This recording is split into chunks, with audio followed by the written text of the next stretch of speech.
George shook. The man let George free.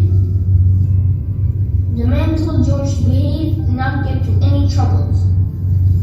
George promised, but it's easy for little monkeys to forget.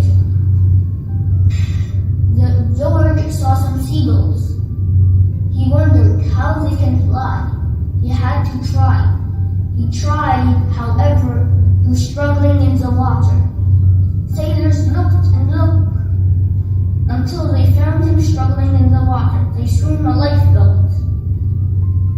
They rescued George.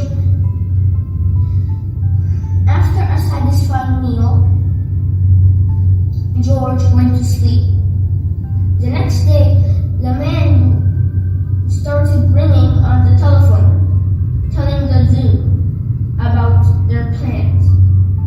George was curious again. He had to try.